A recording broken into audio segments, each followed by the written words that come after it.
খুব ভুল ভাবছো। আমি এখনো হার মানিনি অনুভব, কারণ হার মানার মেয়ে আমি নই। কংগ্রাচুলেশনস।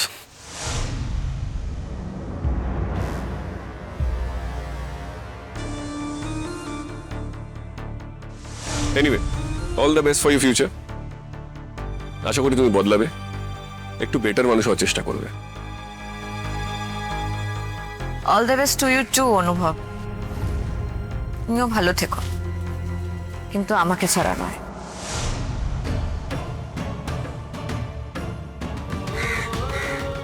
শুধু এইটুকু মনে রেখো বনলতা, এখন থেকে তোমার আর কৃষ্ণ, তোমাদের দুজনের পথটা আলাদা।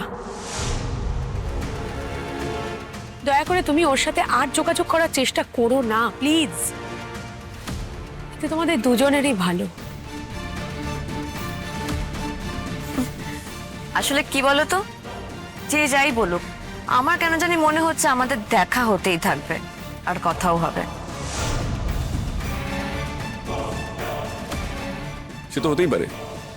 আমার জীবনে বাইরের লোকের অভাব নেই, আর তাদের সকলে যে খুব ওয়ান্টেড তা কিন্তু নয়। তাছাড়া এক আকাশের নিচে যখন আছি, দেখা হওয়াটা অস্বাভাবিক নয়।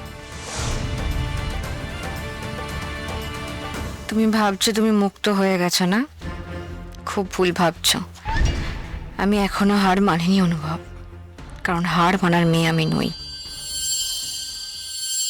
রাজবন্তী, এবার এসব শাড়ি টাড়ি পরা ছাড় তো। এবার একটু কুর্তি জিন্স এইসব পর মাঝে মাঝে। দূর, আমার খেদে কাজ নেই নাকি? মা, কেন? আরে ওসব পরার অভ্যেস আমার নেই। অভ্যেস নেই তো অভ্যেস করে নে। সারাক্ষণ এরকম শাড়ি পরে থাকার কোনো মানেই হয় না। আমার তো কোনো অসুবিধা হয় না, আমি শাড়ি পরেই ঠিক আছি। আসলে কি বলতো ব্যাপারটা, রাজবন্তী ছোট্টখাট্টো মানুষ তো, এই শাড়ি ফাড়ি পরলে একটু ভারী কি হয়। একদম হ্যাঁ, লোকজন একটু পাত্তা টাত্তা দেয়। ও শাড়ি ছাড়া অন্য কিচ্ছু পরবে না, তুই দেখে নিস। ওমনে বাজে কথা না, মোটেও না। আরে বাজে কথা।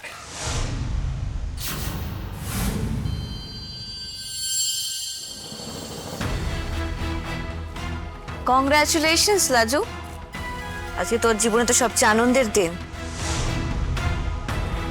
তোমরা কি কংগ্রাচুলেট করেছো? আরে করো। কি হলো বলো তো? তোমাদের মুখ দেখে মনে হচ্ছে তোমরা লাজুর লেটেস্ট আপডেটটা জানো না। জানলে তো এতক্ষণে পার্টি করতে। ইনি এবার এখানে কি করতে এসছেন? এর কথা শুনতে হবে না রাজবন্তী, তুই চ তো চ। দাঁড়াও দাঁড়াও, ওর বন্ধুর আছে সবচেয়ে আনন্দের দিন, সুখবরটা শুনে যাও।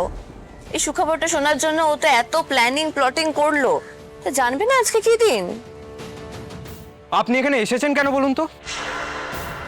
অবশ্যই আপনার যা আবার ট্র্যাক রেকর্ড, আপনাকে জিজ্ঞেসই বা কেন করছি?